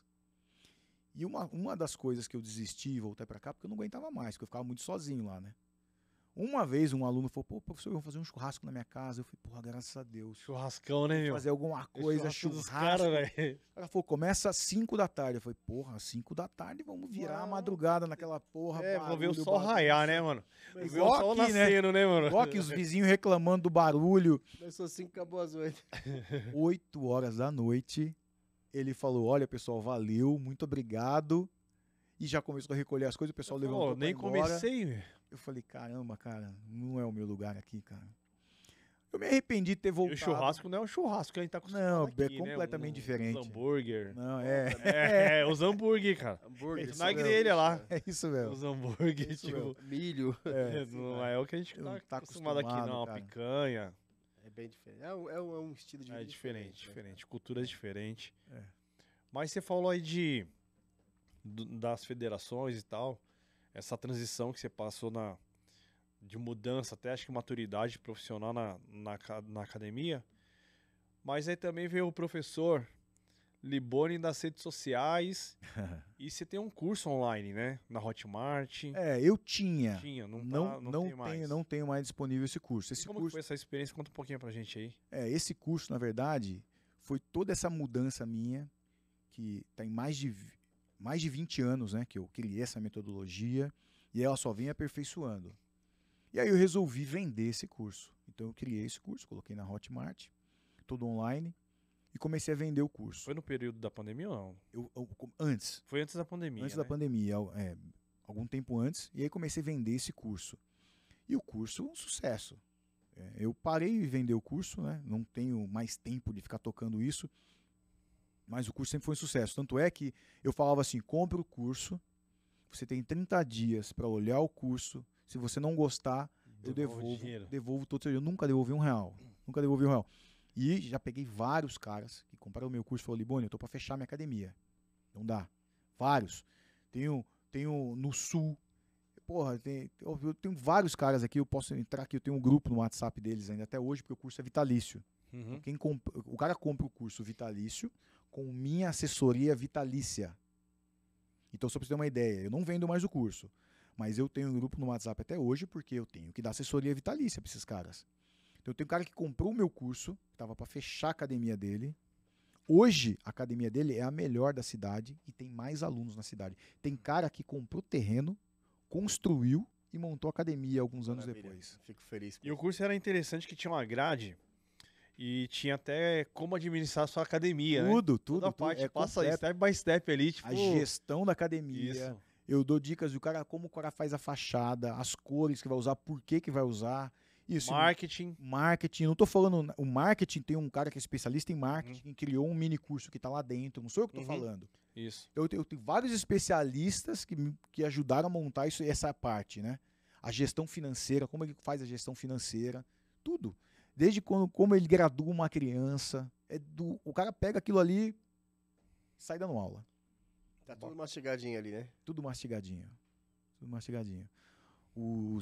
Todo o sofrimento que eu tive, desde de como bolei, montei o curso e aperfeiçoei durante mais de 20 anos, criei ele e botei ele lá, mastigado. Tem como, cara. Bacana, né, meu, isso daí. É, muito bom. Tem mais alguma pergunta? Não, eu quero saber como que tá hoje o time Liboni. Você já teve, foi pra fora, tem aí essa intenção de voltar ou não? Tudo depende do andamento do nosso país. Tá um ponto de interrogação nessa Tem um ponto de interrogação muito grande, um futuro meio incerto. A gente não sabe como vai ficar aí. Não gosto de falar de política, é uma coisa que eu não gosto de falar. Eu tenho minha opinião bem sólida sobre tudo, mas é uma coisa que eu não gosto de falar.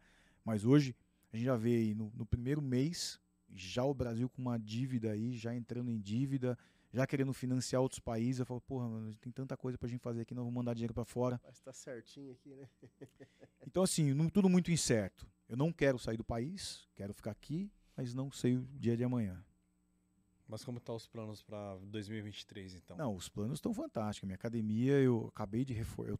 A minha academia hoje, ela tem musculação e lutas, né? Eu trabalho com Muay Thai e com Jiu-Jitsu, que é o que eu faço, e musculação. Então eu tenho um prédio que é meu, né? Nesse tempo todo eu comprei um terreno, a gente construiu. Não tinha musculação, eu coloquei musculação. Então a parte de baixo eu tenho os vestiários, uma sala de musculação grande, mais de 30 máquinas, não é uma academia gigante, mas não é pequena. E na parte de cima eu tenho um tatame com quase 200 metros quadrados de área de tatame, que eu acabei de reformar. E a partir de março eu começo a mexer na parte de baixo agora também. Então assim, até o meio do ano eu já tenho um investimento bem grande sendo feito lá na academia. Lá? Não vai ter octógono. Eu já tive de tudo. Eu já tive octógono, já tive Já lutou MMA também, né? Já lutei 4 lutas profissionais de MMA. Queria ter tido mais, mas eu comecei tarde, né? Esse foco no jiu-jitsu esportivo foi tão grande que a hora que eu falei, porra, eu tenho que lutar MMA. Eu já tava com 35 para 36 anos de idade. Eu falei, não, vai velho mesmo. E fui. Mas eu acho que eu devia ter começado um pouco mais cedo nessa parte. Então eu já tive ringue, já tive tudo. E hoje eu cheguei à conclusão de que esse é um espaço que não é legal. Então, assim, eu tenho um tatame bem amplo. Para mim, na minha ideia, na minha concepção, é melhor do que eu colocar um ringue lá dentro. Eu já tive. Para mim, funciona melhor assim.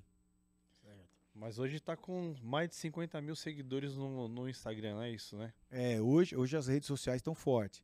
O Instagram... Como tá a rotina aí para manter esse engajamento da galera? O Instagram é a minha conta menor. Eu tenho minha página no Facebook, que eu acho que tá com 100 mil. Eu tenho um TikTok, que tá com quase 400 mil.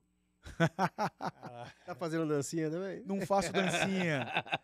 Ali, eu ensino uma coisa de defesa pessoal, falo muito de segurança pessoal, como você se portar, como você dirigir no trânsito. No TikTok eu dou muito toque pra mulher, né? Então o pessoal gosta muito, né? Então dá um engajamento forte, né? Junta as 3 redes sociais lá, dá 10, 12 milhões de alcance. Bacana. Bastante. E professor, fala pra mim aí, na sua opinião, no seu ponto de vista, o que você almeja, o que você enxerga o jiu-jitsu agora daqui pra frente? Porque eu vejo assim, que de um pouquinho antes da pandemia, mais ou menos pra cá, o jiu-jitsu já tava começando a tomar um novo formato de público também. Aquele público que a gente fala, como é que vocês chamam? O Z? A geração Z? A geração Z. Né? Eu acho que ela ficou mais forte nesse... Né? E aí entrou muita aula online, então deu uma mudada no formato do jiu-jitsu. Né? Olha, infelizmente, o que eu penso é o seguinte: professor de jiu-jitsu, ele tem que entender que é um negócio e que ele tem que ganhar dinheiro com isso. Isso é fato. E eu concordo 100% com isso. Só que a gente tem que tomar cuidado para não perder a marcialidade. Por que eu tô falando isso? Porque eu vejo muito isso. Para eu não perder o aluno, eu dou grau para ele. O cara falta. Quando ele aparece, grau. Porra, o cara faltou. Ele não merece um grau, cara. Esse cara não tá vindo. Mas é o medo de perder o aluno. Quer manter o aluno. E aí o cara ganha faixa com muita facilidade. Ganha faixa rápido. Eu vejo gente se formando faixa preta com 5, 6 anos. Na minha concepção, pouquíssimo tempo para ser um faixa preta de jiu-jitsu. E depois eu explico essa relação professor-competidor. Porque quando você fala, porra, mas o fulano pegou faixa preta com 4 anos e foi campeão mundial de jiu-jitsu. A competição é uma coisa. Ser professor de jiu-jitsu é completamente diferente. Que eu falo assim, vou entrar nesse assunto rapidamente. Com quantas posições você acha que você consegue ganhar um campeonato na faixa preta de jiu-jitsu? Quantas posições você precisa saber? 8, 10? Vamos falar a verdade. Quantas você usa num campeonato? Você não usa 50 posições no campeonato. Não usa. Vamos chutar alto, 8, 10? Bem treinada, aquelas 8, 10 que você não erra, você está muito forte, você está com condicionamento físico em dia. Dá para ganhar um campeonato na faixa preta? Dá. Com 10 posições você é professor de jiu-jitsu? Nunca. Não, nem starta. Nunca. Então, para formar um professor, a gente precisa de mais tempo. Competidor, 4, 5 anos dá. Professor de jiu-jitsu, não. A gente precisa de mais tempo. Por isso que eu falo que faixa preta tem que ser mais tempo, senão é pouco. Às vezes eu falo assim, professor, existe faixa preta e faixa preta. Aí já teve pessoas que chegaram pra mim e falaram assim, pô, então quer dizer que tem um faixa preta melhor, outro pior? Eu falei, não. Eu diferencio justamente nisso daí. Exato. O cara que é competidor e o cara que é o faixa preta professor mesmo, entendeu? O cara que é faixa preta professor, o cara tem que estudar muito. Meu, ele tem que comer, respirar, beber o jiu-jitsu, cara. Exato. E você não consegue, porque assim, você vai treinar a vida inteira e você não vai aprender tudo. Não tem como. Não tem como você em 5 anos falar, porra, agora eu vou ser um baita de um professor. 5 anos, meu amigo, pouco tempo, não tem como. Olha a quantidade de situações que a gente se enfia no jiu-jitsu, defesa pessoal. Você tem que preparar teu aluno para tudo. Sim. Eu não vou ensinar só ele a competir. Na minha academia, no programa de base, você entra na minha academia, eu tenho um programa de base de 26 aulas, são 102 posições, programa de base. Programa de base tem mão de vaca, chave de calcanhar, chave de pé, chave de joelho, quedas, chave de cotovelo, chave de ombro. De base, cara. Raspagem, passagem, o aluno vai aprender a defender um soco na cara, vai aprender quando alguém agarra a cabeça dele e tenta dar porrada nele, tudo no programa de base. Já teve faixa preta que vai treinar na minha academia, rolando com um azul meu. Aí o azul meu pendura no pé dele, numa americana no pé ali. Aí eu, para. Aí os caras param na minha frente. Um cara de outra cidade, não vou falar nome. Para na minha frente ali. Aí eles pararam congelaram na posição. Eu falei, o que foi? Pô, tá pegando meu pé, isso não pode. Eu falei, por que não pode? Pô, mas campeonato na faixa negra não pode. Eu falei, o senhor tá competindo? Ele falou, não. Eu falei, então pega o pé dele aí, porra. Aí pegou. Olhou pra minha cara e falou, pô, então eu posso pegar o pé dele também? Eu falei, lógico que você pode. Sabe o que aconteceu? Ele tomou mais 2. Porque ele começou a treinar isso na faixa marrom, que é a faixa permitida para campeonato. Uhum. Meu aluno vê isso daí da faixa branca, cara. Quando ele tá na marrom e na preta... Então, e o aluno que não vou dizer submete a isso, o aluno que quer isso pra ele, né? Com certeza ele vai ser um faixa preta, tanto competidor quanto professor, porque tá desde pequeno sendo criado naquele mundinho ali do vale tudo ali, né, do jiu-jitsu. E aí eu preparo o meu aluno pra vida, não é só pra campeonato. Se alguém for meter a mão na cara dele na rua, ele sabe o que fazer. Não é só campeonato. Eu fiz um vídeo com um aluno meu, não postei ainda, mas já vou falar. Um spoiler aí. Vou fazer um spoiler. Eu vou postar no Reels lá no Instagram. A gente não fala nada, tem uma música do fundo. Primeiro ele fica me intimando pra sair na porrada, aí eu fico acalmando ele assim, aí ele vem pra cima de mim, eu levanto a mão, fico em base pra sair na mão. Para aí o vídeo. Na segunda cena, ele faz a mesma coisa, aí eu faço uma cara de ué, sento no chão e vou me arrastando sentado em direção a ele. Aí eu vou fazer uma pergunta, que tipo de jiu-jitsu é o teu? É o tipo que bota a bundinha no chão pra lutar na rua? Porque, porra, você tem que ensinar o teu aluno tudo. E aí meu aluno vai falar assim, eu quero competir. Você sabe. Eu quero sair na mão. Você sabe. Você não tem essa de eu não sei. Não chegou a minha hora de aprender isso. Aí tem professor que fala pra mim assim, mas você vai ensinar teu aluno a dar uma chave de calcanhar? Porque eu ensino, desde a branca. Só que eu ensino de uma maneira que eu ensino a ele a não girar completamente para não machucar o joelho do amigo.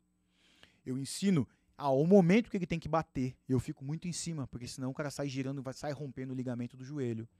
Então não tem só o ensino, mas tem um cuidado para que ninguém se machuque. Eu ensino meu aluno isso tudo e ele sabe o que ele vai fazer ou não. Pô, ele sabe dar uma chave de calcanhar, ele sabe como sair daquilo. Às vezes uma chave de calcanhar na rua salva a vida dele, cara. Mas aí ele não sabe porque... Porra, na minha faixa. Imagina você caiu semi-acordado, o cara tá montado assim, mas em pé, dando porrada na tua cara. Se você sabe dar uma chave de calcanhar, pô, uma barrigadinha ali, você laça ele, bota o cara sentadinho, arranca o calcanhar e o joelho dele fora. Mas faixa, isso não pode usar no jiu-jitsu. Aí o cara não sabe. Vai apanhar. Exato. Então, assim, coisas que... Na rua o cara não vai perguntar qual que é a sua faixa pra te assaltar. Não tem regra, né, mano? Não tem. Eu acho que, na minha opinião, tem que ensinar. E se ele souber que você é um faixa preta, ele não vai te assaltar. Mas isso aí, na minha opinião... Não existe, né? Isso aí é uma brincadeira. Minha opinião é o seguinte, o jiu-jitsu de hoje, o cara vai se defender na rua. Se ele acertar a baiana, ele vai cair por cima, a chance de sucesso é muito grande. Se o cara treina qualquer tipo de luta, ele sabe bater andando pra trás, sabe fazer um sprawl bem dado, sabe o que é esgrima, muito faixa preta vai se fuder aí. E o cara não sabe jiu-jitsu, hein? Olha o que eu falei que ele precisa saber. Qualquer luta em pé, andar pra trás golpeando, não é pra frente, porque quando você anda pra frente golpeando, fica fácil derrubar. Você anda pra trás golpeando. Você sabe o que é uma esgrima, sabe fazer um sprawl, muito faixa preta vai apanhar. E o cara não sabe jiu-jitsu. Com certeza. Porque pra você brigar, você tem que saber o que é um clinch, como se chegar num approach, com várias maneiras de derrubar sem pano. Ninguém treina isso. Qual academia que treina isso? Pouquíssimas academias ensinam isso. É uma coisa que eu sempre falo, professor, você não sabe defesa pessoal, tem que aprender. Não inventa, porque tem muita gente que inventa. Eu olho umas coisas e falo, Jesus amado, o cara tá inventando aquilo. Não precisa inventar. Tem um cara novo no Instagram, agora eu não vou lembrar o nome dele aí, mas ele posta muita coisa aí. Cara, tem muito charlatão aí. Eu não sou um cara, manjo pra caramba de defesa pessoal. Tanto é que eu não, na minha academia eu não dou. Raramente eu passo uma aula só de defesa pessoal. Geralmente eu coloco a situação seguinte, tô demonstrando uma técnica, eu falo, pessoal, aqui você pode usar como defesa pessoal dessa forma, esquece o kimono, finge que tá com a camiseta, finge que tá sem camiseta, você vai trocar uma pegada. Então, por enquanto eu consigo fazer isso com o meu público. E 2, 3 vezes por ano, eu passo uma aula só de defesa pessoal mesmo, né? Mas eu já deixo bem claro, as minhas aulas de defesa pessoal são dentro das aulas de jiu-jitsu. Uhum. Né? Mas, cara, tem muito charlatão aí, meu. Tem. Chega a ser comédia, chega a ser virar, você fala, pô, será que o cara fez de propósito pra poder ter views, sei lá, alguma coisa assim, né, cara? Eu vejo muito o seguinte, o pessoal, na hora de vender o jiu-jitsu, fala, jiu-jitsu, defesa pessoal, é uma arte de defesa, pra falar é lindo. Quando o cara vai pra academia, cadê a defesa pessoal? Não tem defesa pessoal, é só parte esportiva. Sabe por que eu faço dessa forma, professor? Eu não tô dizendo que eu tô certo, não. Até acho que eu devia aplicar mais vezes essa aula. O problema é, novamente, a geração Z. Porque, a defesa pessoal... O pessoal fala, eu queria aprender defesa pessoal porque eu acho jiu-jitsu violento. Eu falei, não. O jiu-jitsu, ele é uma defesa pessoal e tem a parte esportiva. A defesa pessoal é tua vida, meu irmão. Aí você vai ver o que é violento mesmo. Aí não Tô tem enganado? chance, né? O jiu-jitsu te dá a opção de ser violento ou não. Exatamente. Eu tenho a opção de ser violento ou não. Eu falo muito para meus alunos, você tá numa festa de família, uma vez por ano, reúne a família. Tá sua avózinha, porque o aluno fala para mim, pô, professor, o cara apertou meu pescoço aqui, eu podia dar um gancho na ponta do queixo dele. Podia, claro. Agora nós temos que ver vários aspectos. Você sabe dar um gancho? Sua mão tá pronta para bater? Porque se você não souber, você vai quebrar tua mão ali. Depende de quem tá do outro lado. É uma mulher, essa mulher magrinha vai dar um gancho. Uma mulher magrinha vai dar um gancho na minha cara, ela vai quebrar a mão na minha cara, eu não vou nem sair do lugar. Você tá pronto para isso? Isso é um aspecto. O segundo aspecto, cabe no contexto uma porrada na ponta do queixo? Tá na festa de família. Tá lá a sua vozinha que você nunca vê, as tias, nunca vê. Alguém da família levou um cara que tá bêbado. Tem necessidade. Você vai tirar esse cara de lá, o cara aperta teu pescoço. Você vai dar um gancho na ponta do queixo dele nessa situação? Porra, a porrada não cabe no contexto, cara. Agora, o jiu-jitsu se encaixa em qualquer lugar. Eu tenho a opção de dar uma porrada e tenho a opção de te segurar sem te machucar. Nós temos esse poder. Né? Por que eu vou te machucar? Se eu quiser, eu te machuco se eu quiser.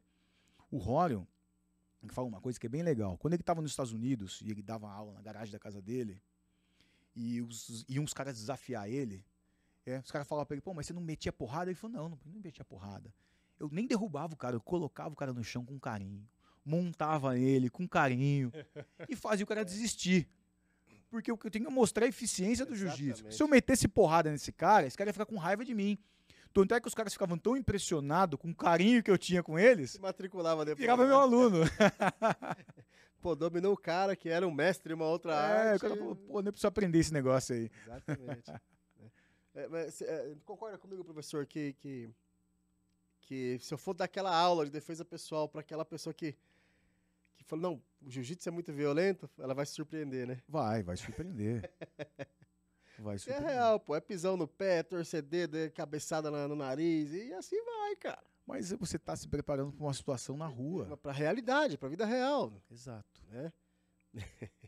E quando você conhece todos os aspectos da defesa pessoal, mais o jiu-jitsu em si, né, a luta corpo a corpo em si, te dá a opção de machucar ou não. Você fala, não, eu posso machucar ou não. Você tem esse poder. Está na sua escolha. O jiu-jitsu é fantástico.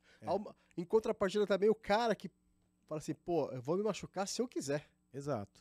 Né? Eu machuco você se eu quiser e eu vou me machucar se eu quiser. Exato, é só você desistir. Resolveu. Saber a hora certa de parar. É isso aí. É fantástico. Isso, na minha opinião, é a melhor luta que tem. Todo mundo deveria aprender jiu-jitsu. Independente da arte marcial que você treina, você deveria treinar jiu-jitsu também. E aconteceu de... Você vê aí, quando o UFC se despontou... Eu morei muitos anos fora, professor. Então, assim, eu peguei a época do que o Pride, que até o Nino lutou lá. Eu estava no Japão nessa época, entendeu? Legal. E quando eu voltei pro Brasil, eu voltei respirando luta. Né? Eu era faixa marrom, voltei de faixa marrom de jiu-jitsu.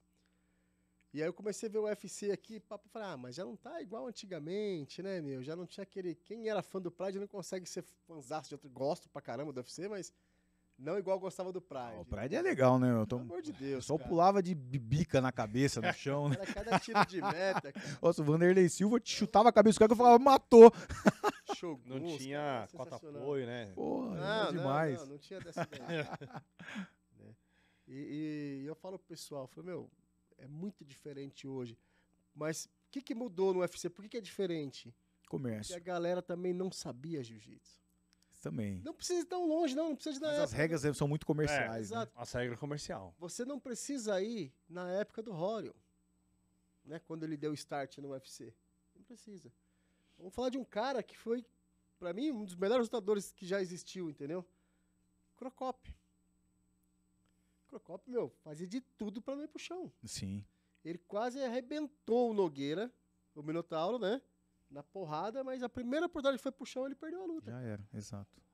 Acabou. E tanto é que depois ele contratou o Verdun pra ensinar jiu-jitsu pra ele. Hoje os caras não vão... Não vai, hoje sem não ajuda de um profissional, não. Cara, né?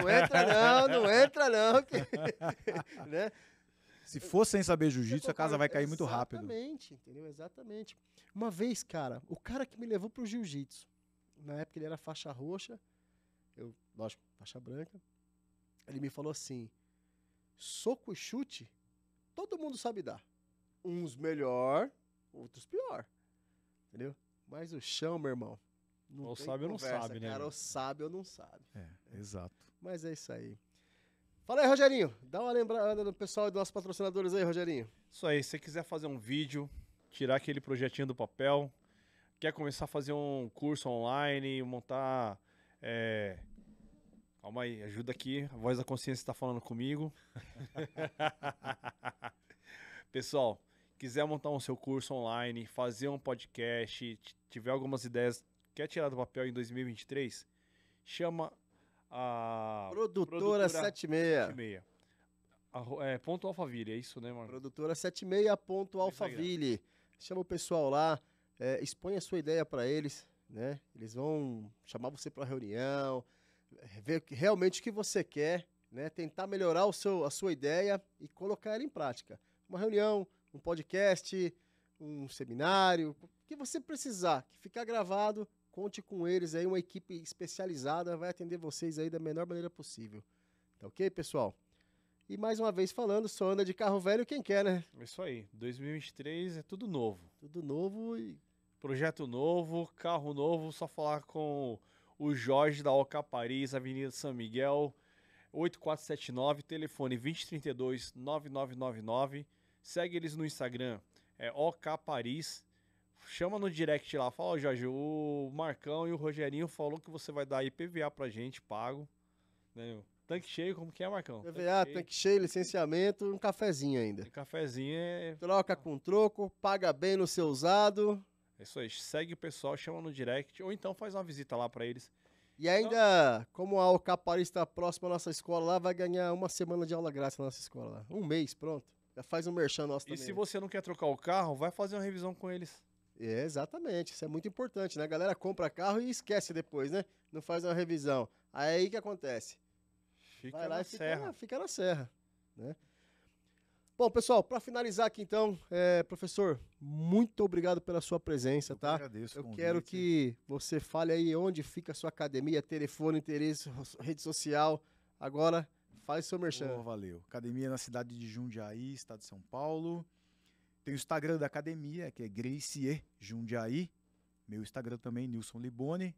Esses dois aí você consegue todas as informações da academia. Se vai passando por Jundiaí, vai fazer uma visita. Opa, e a gente pode ir lá também, né? À vontade. Quiser treinar lá quando quiser, só não dar uma conferida. Só não esquece de levar o kimono branco. Não tem problema. Só kimono branco. Tá bom, não tem problema não. A gente dá um jeito de arrumar um kimono branco. Vai ter que fazer um kimono da Maximus branco, hein?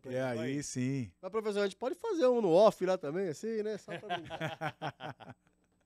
É isso aí, pessoal. Mais uma vez, muito obrigado a todos pela audiência, ficar com a gente até agora aqui, tá? Obrigado pelo carinho. Não deixe de nos seguir. Maximus com 2M, _ oficial no Instagram e no YouTube Maximus Arena. Também não esqueça de tá no carro, mano, nesse trânsito de São Paulo ou trânsito no Brasil, no mundo inteiro, né, meu? Inclusive, Marcão, eu tive contato do cara na China, cara. Da China? Da China, meu. Aí, ó, graças a Deus estamos chegando na China, hein? Que legal, velho. Fiquei muito feliz de um cara lá do outro lado do mundo entrando em contato com a gente. Então, assim, as redes sociais, a tecnologia tá mais fácil, muito, né? A gente consegue ter um alcance aí que a gente nunca nem imaginou, né? Então, na Spotify, Maximus Arena, coloca lá, buscar Maximus Arena, tem os nossos podcasts lá. Quem quiser falar com o Rogerinho? Rogerinho é fácil. Rogerinho.jiu-jitsu no Instagram. O Marcão também no Instagram, Marcão, como que acha? marcosrocha.jiu-jitsu. Isso aí. Beleza, pessoal? Então, professor, quiser deixar um abração para alguém aí? Valeu, pessoal. Fiquem com Deus. Grande abraço a todos. Não se esqueçam de treinar jiu-jitsu, mesmo se você pratica outra arte marcial, não pode ficar sem o jiu-jitsu. É isso aí. Pessoal, então, muito obrigado. Até a próxima. Valeu.